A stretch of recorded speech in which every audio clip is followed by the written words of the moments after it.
Hey, welcome in Teal Shirt Report podcast. We got the coffee bro and the old coffee boys come through.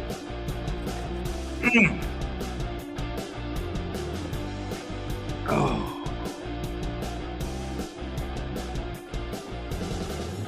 man, that coffee.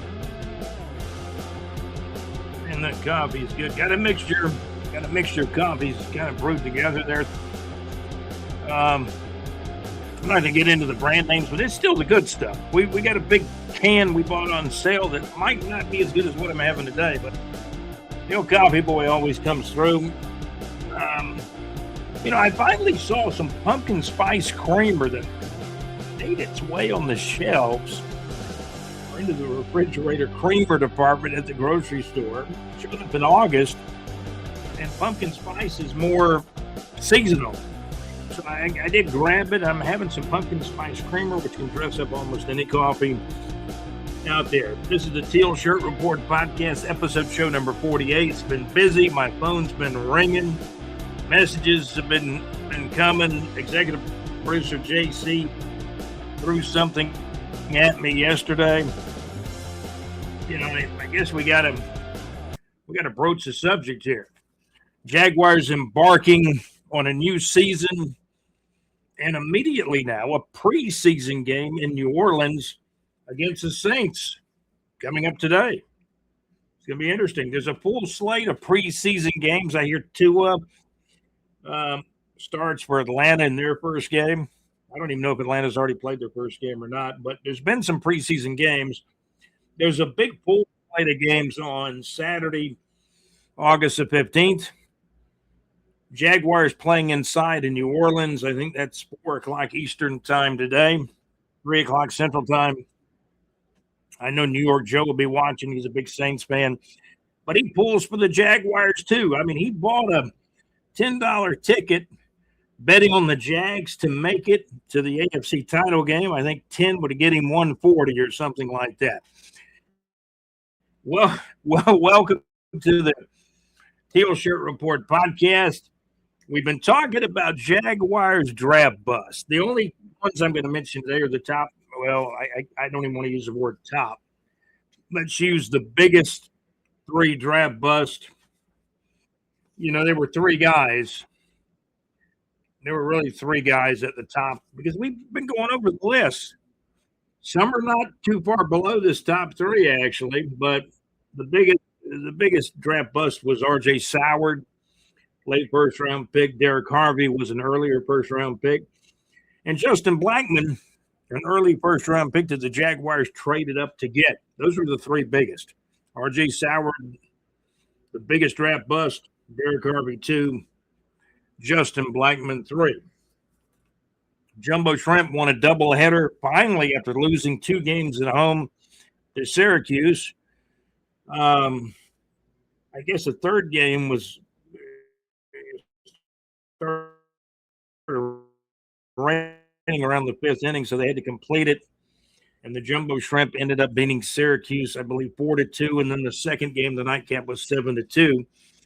Jumbo Shrimp now like 2 games over 500 overall in AAA baseball. So my executive producer throws these names at me yesterday. He's just trying to, ever since I brought up Josh Rosen's name as the guy he wanted Buffalo to pick a few years ago, man, he's been on a tangent. Our executive producer, JC's been on a tangent. He also hosts the In the Pub with JC show. Is great. The site and location where you find the show has changed. We have updated the ticker, JC. It is at LakeEufaulahits.weebly.com. It looks like the same company that Max is on now. Check out the madmaxmix.weebly.com. On Wednesday night, Max's Wednesday night request show. And also Thursday nights, Lake Eufaula Hits has the In the Pub request show with JC live on Thursday night, 6 o'clock p.m. Central Time, 7 o'clock Eastern Time. And we've got it on the ticker now, JC, at LakeEufaulahits.weebly.com. So the site changed a little bit, but I think if you go to the old site, it'll tell you where the new site is. That's usually how it works. SEC football. We're going to be talking a lot of SEC football. Jughead, Summerall, Kirby Smart. We're going to talk a lot of college football, but today we're primarily focusing on the Jaguars. They open the NFL preseason, which a lot of people aren't that impressed with the preseason anymore. There's only 3 preseason games for the most part, except I guess if you play in the Hall of Fame game like the Arizona Cardinals did, maybe they get 4 preseason games instead of 3. And Jacksonville, Florida's own Carson Beck played well in the Hall of Fame game for Arizona, although it looks like Brissett will be the starting quarterback most likely in Arizona.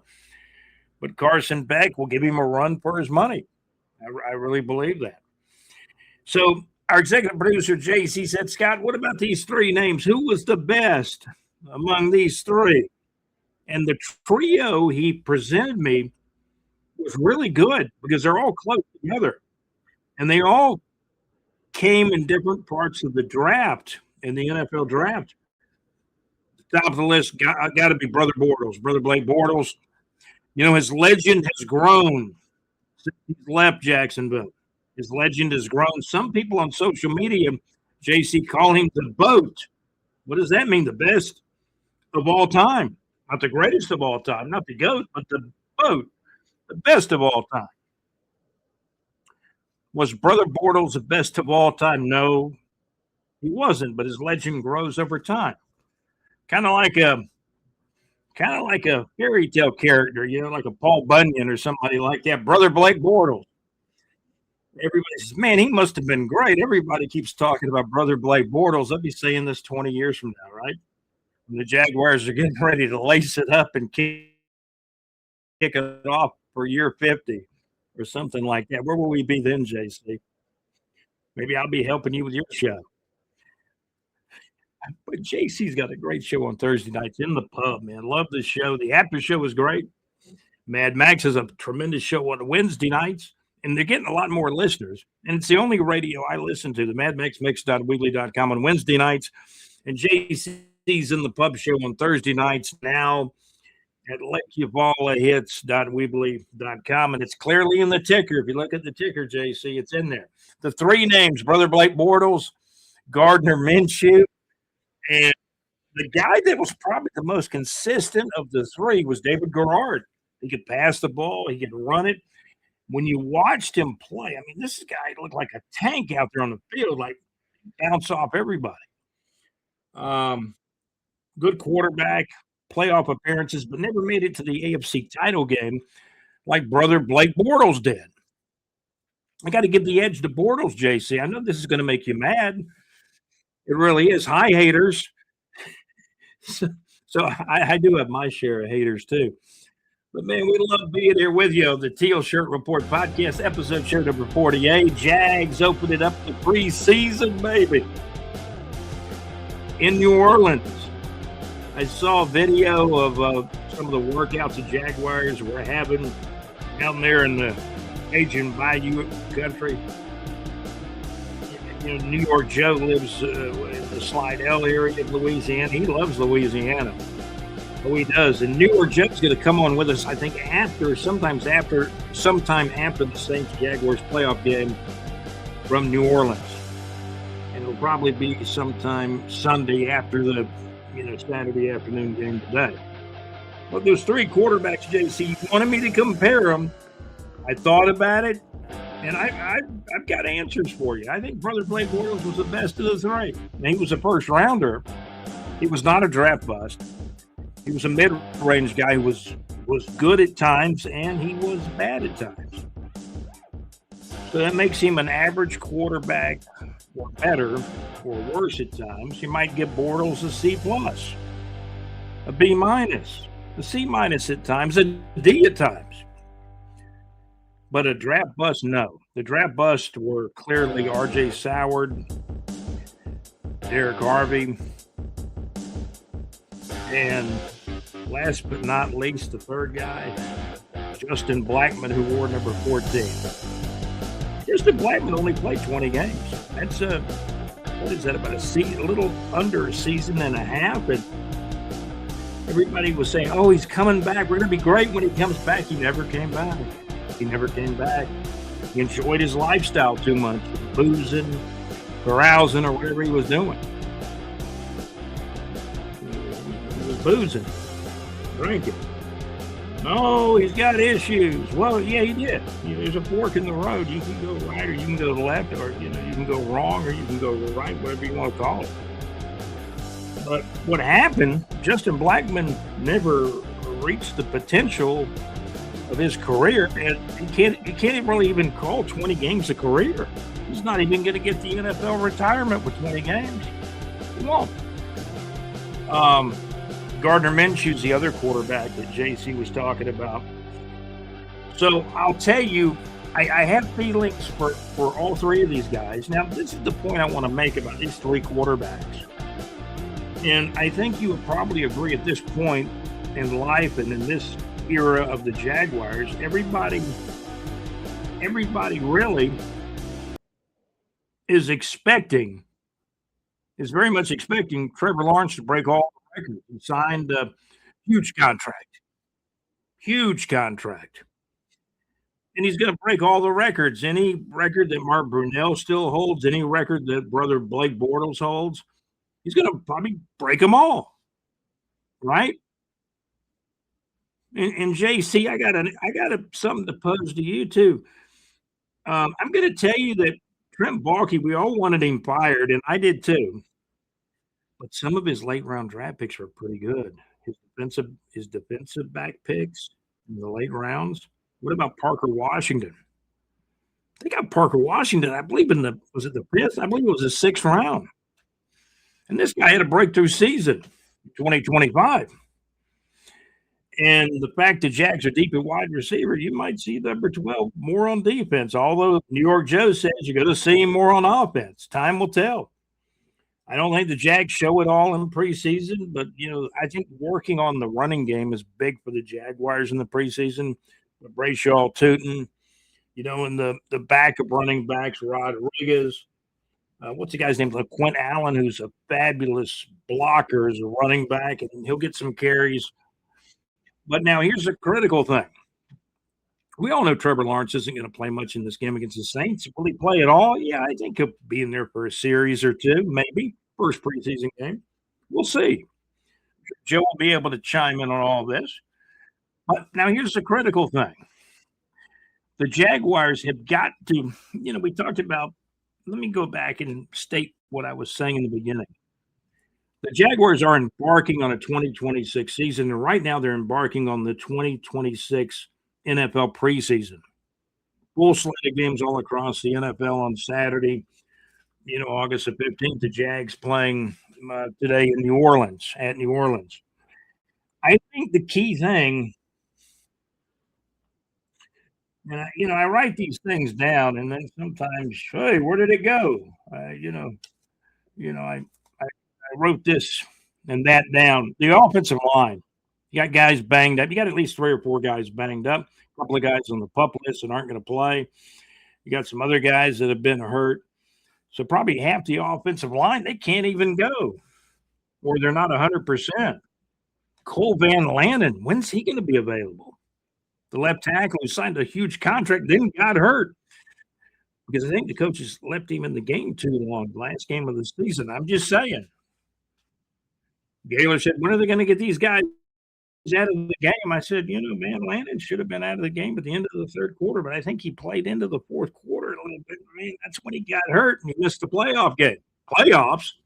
You've got Van Lanen in there at left tackle, JC. We probably beat the Bills in the playoffs. You like how I put that, JC? Well, it's an evolving process. New team. Every team's different from year to year. 2026, Jags embarking in an NFL preseason in 2026 and embarking on a new season. Now I remembered the other E word I wanted to use. Memory's a funny thing. I got the coffee, though. It usually helps me a little bit. I'm going to take another big step here. But this is the point I want to make. With all these offensive linemen hurt, there's a chance of a guy like a Wyatt Millum or somebody like that who didn't really show much or play much last year as a rookie, him or someone else emerging. And sometimes when other players get hurt, all of a sudden there'll be a guy that will emerge on the scene, and hey, this guy might end up being an all pro. And that's kind of what I want to see as the preseason unfolds. Then there'll be that starting lineup. I saw the depth chart, the people that I think I lost my screen there for a minute. Let's see if the old screen, let's see if this is just aggravating. If the old screen, there it is. Now we're back.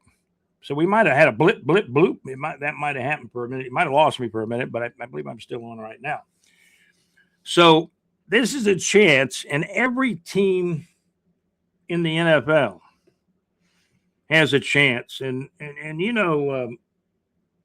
Kyle Trask is not with Tampa Bay anymore. He signed with another team. And a lot of people said, oh, he's just a camp hand because they've got a couple of guys hurt. Well, that may be true, but every time you get another chance in the NFL, anything can happen. Other players can get hurt. All of a sudden, Kyle Trask is throwing those passes? Well, we'll see. Another shot is another shot. But I think offensive line-wise, when we're talking about the Jacksonville Jaguars, need to see somebody emerge. These people on the PUP list, their job's shaky. They're shaky. Even though Cole Van Lannon signed a new contract and Walker Little signed a new contract a couple of years ago, he might play guard. Right now he's playing left tackle. Oh, wait a minute now. Little's hurt too. But Pregnan, the rookie out of Oregon, was hurt and now's back. There's no telling who they're going to have out there against the Saints. And any of the top offensive linemen, they're going to be in and out of there after the first quarter probably. You know what I'm saying? But you need somebody to emerge. These preseason games, a lot of people don't like them. Let's get to the regular season. Man, they used to play 6 preseason games. You remember that, executive producer JC? JC kind of liked, I think, the format of when they played more preseason games because even though they don't mean as much, players develop during the preseason. Jags need a new offensive lineman to emerge. Because that O-line is going to be huge because the Jags, man, they've got the wide receivers. They're deep at wide receiver.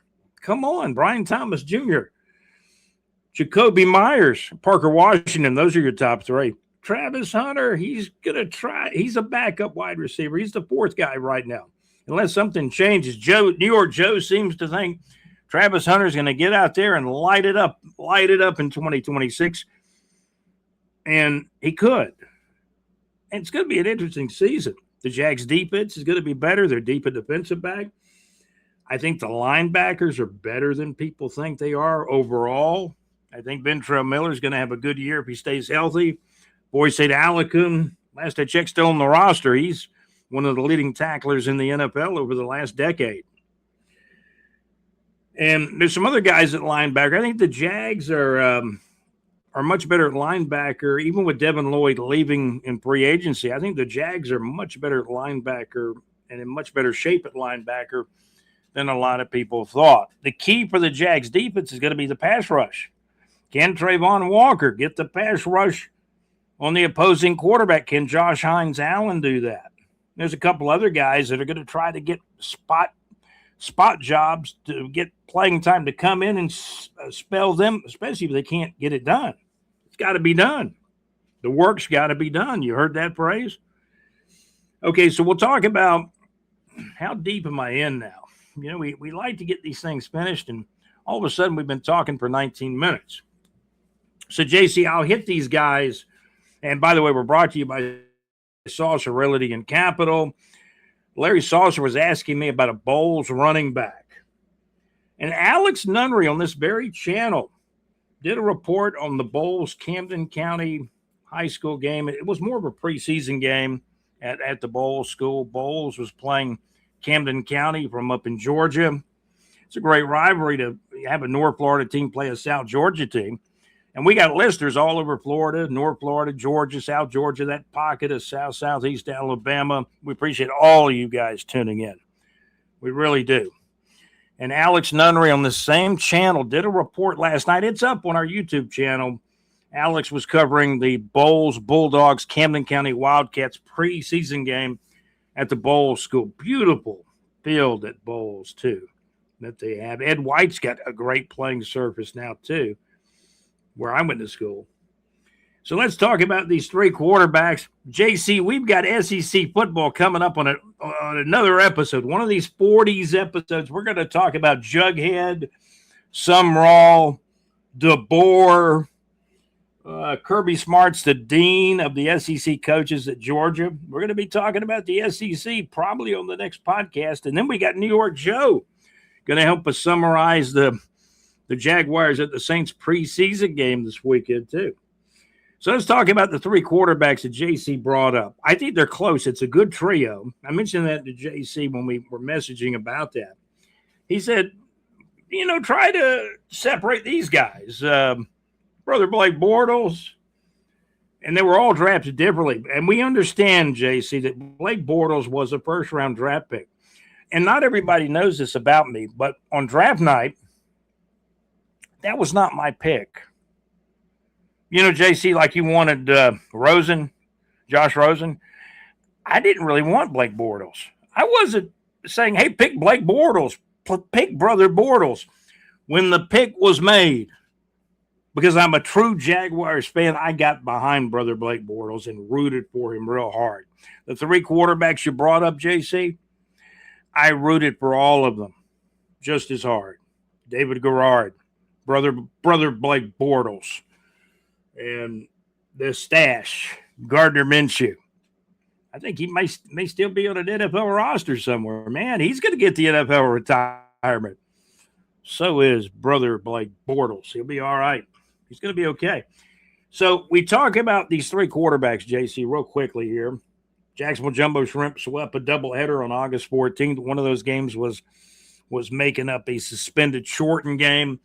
But the Jumbo Shrimp win 4-2. Was it 4-2 and then 7-2?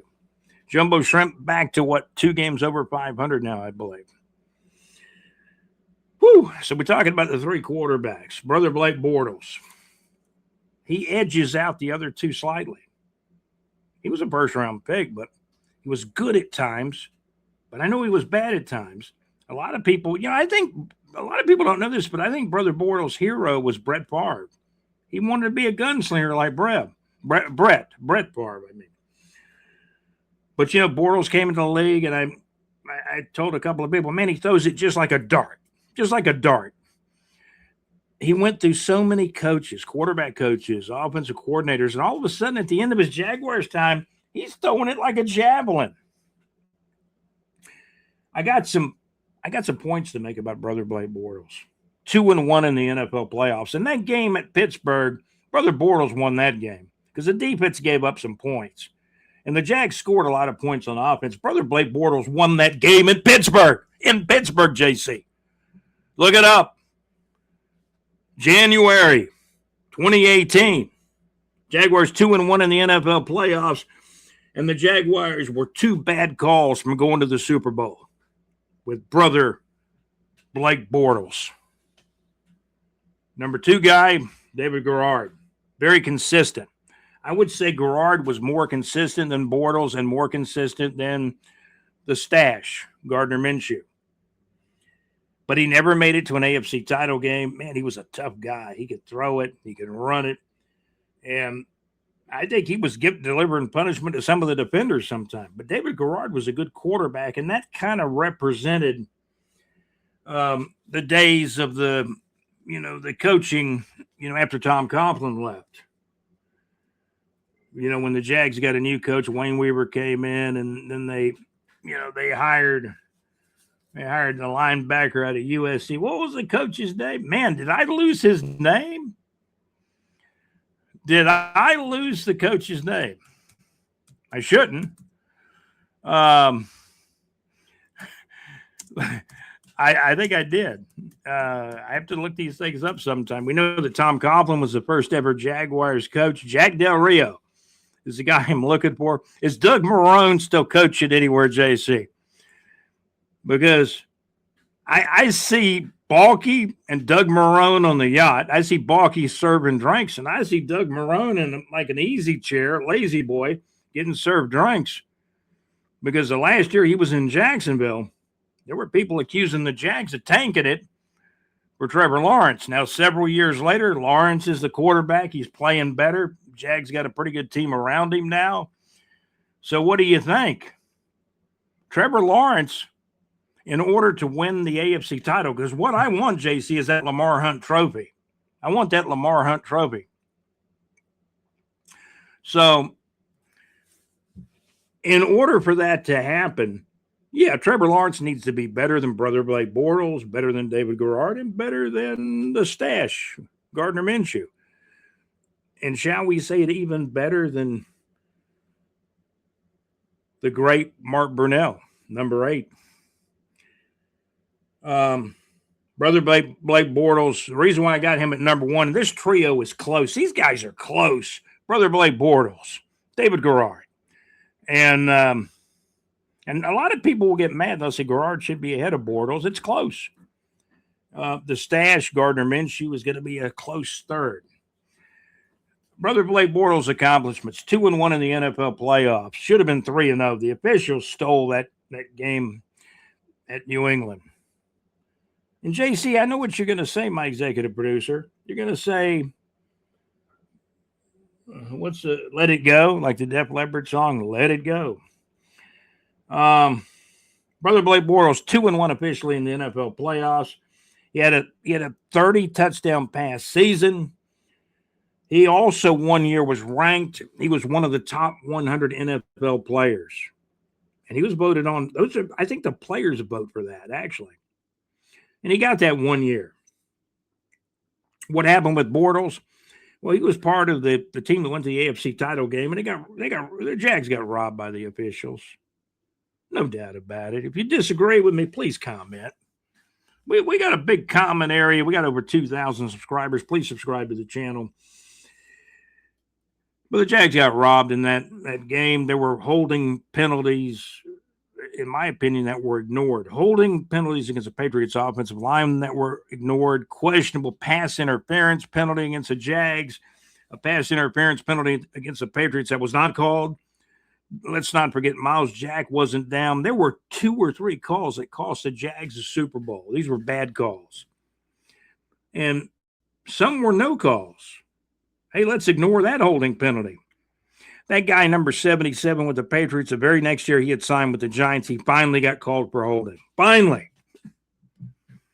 So Brother Bortles, 2-1 officially in the NFL playoffs, 30 touchdown passes in a season. And I know what you're going to say, JC. He got a lot of them in garbage time. That's part of the game. That's part of the 60 minutes. So then we moved to David Garrard. David, of these 3 guys, was probably the most consistent because he didn't have like a lot of good and a lot of bad. He was pretty much consistent. I think I looked at David Garrard in a list of quarterbacks one time, and I said, David's top 20, top 15 quarterback in the NFL, and he was consistently right there, probably in the top 12, top 15, top 20, like in the middle. He was average to good to average, or right around average, or slightly below or slightly above average. David Garrard was probably the most consistent. Now, Gardner Minshew, a pass would get away from him from time to time.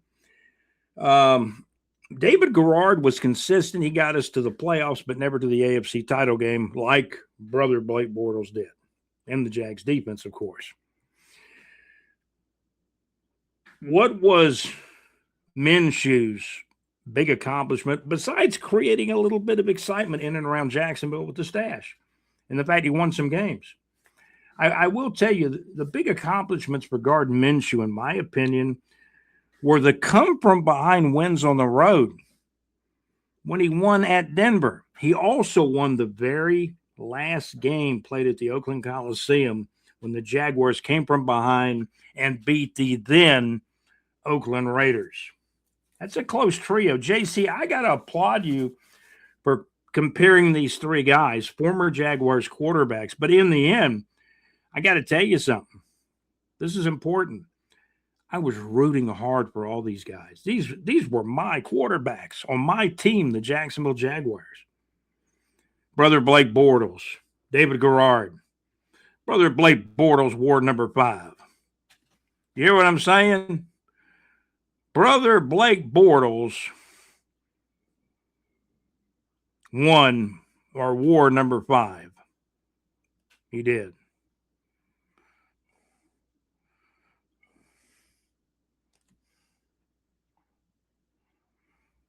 I did the 5-finger Monty there. Brother Blake Bortles wore number 5. What was Garrard? 9. I can't even remember Minshew's number. He was 15, right? Number 15, I believe. These are close. It's a good trio, JC. It's a good argument. But I got Bortles on top. Garrard a close second, a 1B. And then Minshew's third, but very close. These are 3 guys I rooted for the Jacksonville Jaguars to win. Bortles was good and bad at times. Garrard was probably the most consistent, but Blake Bortles and his team got us to the deeper in the playoffs. And Minshew had a couple of incredible come-from-behind wins on the road at Oakland and Denver, but these were in regular season games, late in the year. So that's kind of how I see it. I was rooting for all 3 of these guys. Loved all 3 of them. No doubt about that. But that's kind of how I see it. We're embarking in a new season. Gotta have somebody's got to emerge from the offensive line and somebody healthy. Preseason Jaguars in New Orleans this weekend. We'll be talking to New York Joe probably within the next 24 to 48 hours about the Jaguars at Saints playoff game, NFL preseason game. Did I say playoff? Man, that'd be great if it was a playoff game down the road. That would be the bowl. This is a preseason game. Let me reiterate that. The Jaguars at the Saints game is a preseason game. And I saw in some video that Trevor Lawrence and ETN, who's now with the Saints, they were kind of giving each other the fist bump and a handshake at the middle of the field. And those guys were teammates in college. They were teammates for a long time with the Jacksonville Jaguars too. Jaguars embarking on a new season in 2026 preseason. Man, the preseason is here, man. Football.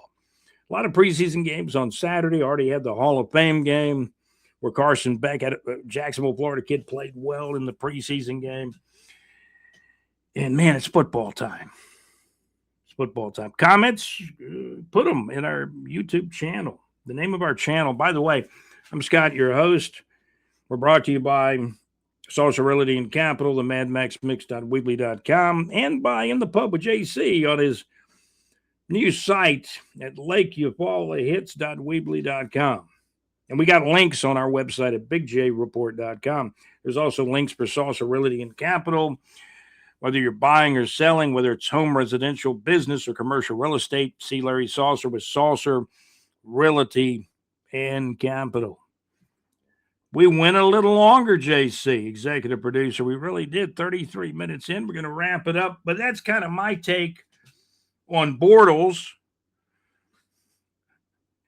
Gardner Minshew, and David Garrard. I kind of got Bortles 1, Garrard 2. There's some people not going to like that, but it's close. They all did different things.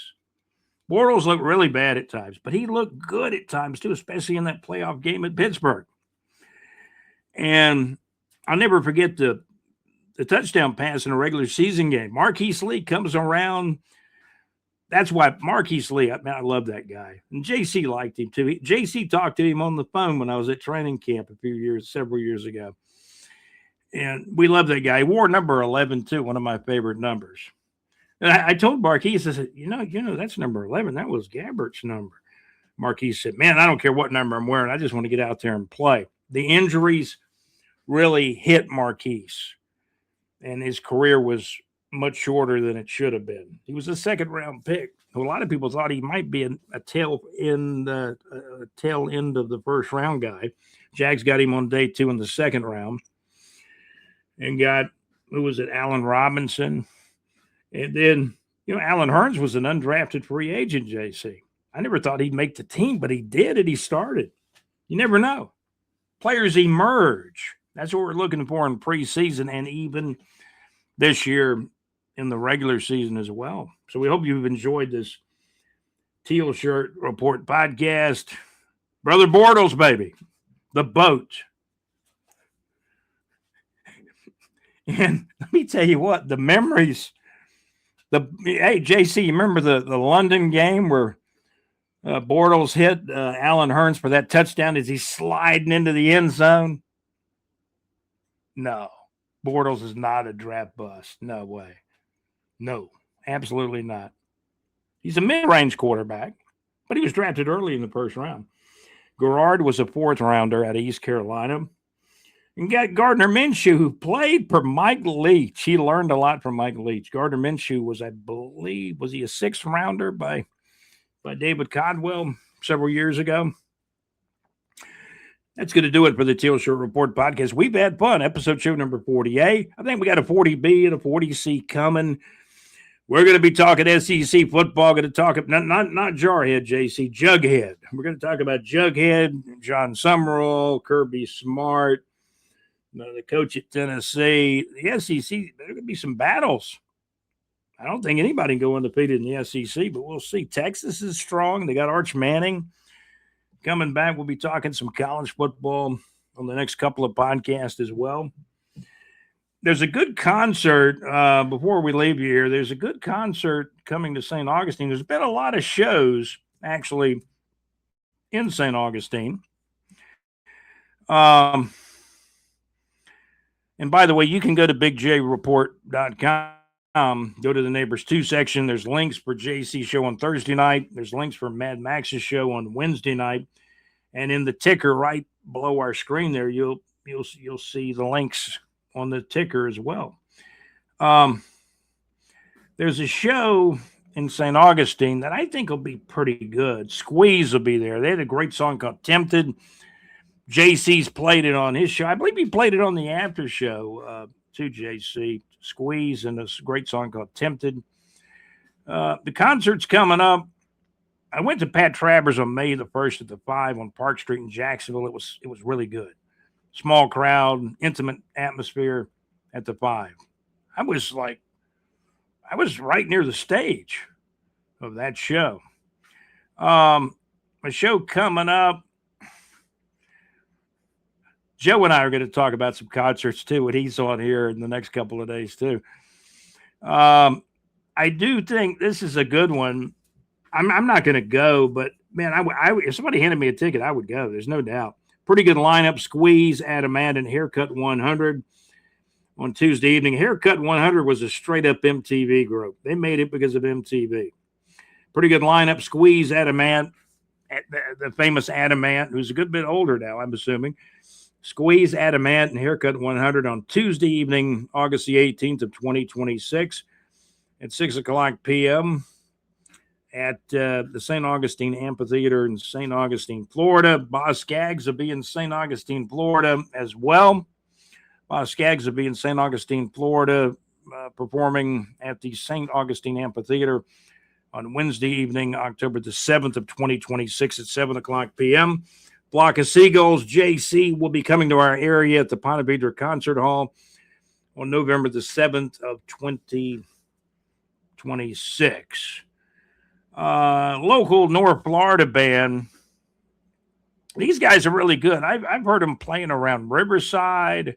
There was a little store opening they did that, but they're also going to be playing at Bedlam in Mayport in just a few days from now as well. That's North Florida local band Psychic Deli. That's going to about wrap it up, giving you some North Florida entertainment. Jumbo Shrimp won both of their games on Friday night, August the 14th. Jumbo Shrimp, they are now absolutely 2 games over 500. You want to talk about an up and down season. Jumbo Shrimp started out bad, then they got really, really good. Looked like they were going to be a contender. Now they've They've had a very bad second half of the season, but they won a couple of games on Friday night, August the 14th, in a doubleheader. AAA baseball, Shrimp have a great night. Jacksonville Jumbo Shrimp sweep Syracuse with a 4-2 and a 7-2 doubleheader win. That was a nightcap, the 7-2 win, but 4-2 and 7-2 and doubleheader wins on Friday night, August the 14th, for the Jumbo Shrimp over Syracuse. And these games, by the way, were played here in Jacksonville at the ViStar Ballpark. And the Jumbo Shrimp are now, I can pull up our Twitter. We got a few hundred followers on the old Twitter, which is now known as the X.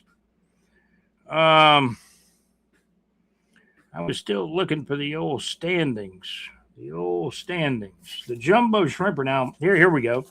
The Jacksonville Jumbo Shrimp are now 59 and 57 overall in AAA baseball. So they're actually 2 games over 500. They started out very bad back in April. Then they got good. They were way over 500, had a great stretch. They collapsed on a road trip like 3 weeks ago, but now they're trying to catch up. They beat Syracuse. They've actually won 2 out of 4 games at home against Syracuse. Jumbo Shrimp now 59. What did I say? They were 59 and 57 now overall in AAA baseball. Special thank you to our executive producer, JC.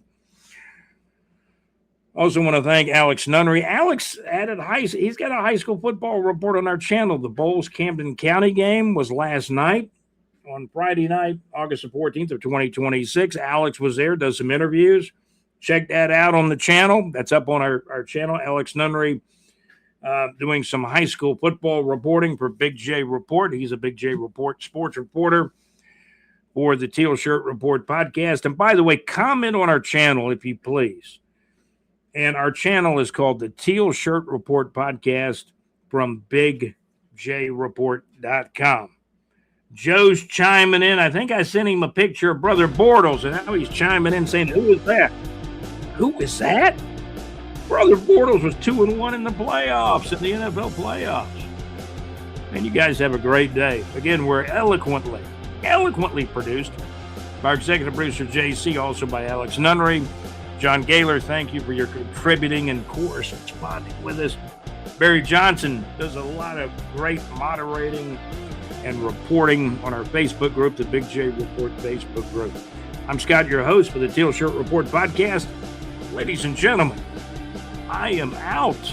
This has been episode show number 48. Have a great day. We'll be back again really, really soon. Jags playing this weekend in their NFL preseason, their first NFL preseason game in 2026 in New Orleans against the Saints on Saturday. And we'll be letting you know about that one. Talking about that game probably with New York Joe, who lives in the Slidell area. You guys have a great day. Thank you for watching. Thank you for listening. I'm Scott, your host for the Teal Shirt Report podcast. And hey, I am out. Man, JC, that coffee, man. Oh, we're still on? Man, that coffee was brilliant. As they say over there in jolly old England. Man, that coffee was brilliant, JC. Thank you so much, Coffee Boy. Hey, you guys have a great day. Thank you for watching. Thank you very much for listening. I'm out. Thank you for listening. Hey, subscribe to the channel. For God's sake, subscribe to the channel. Take care.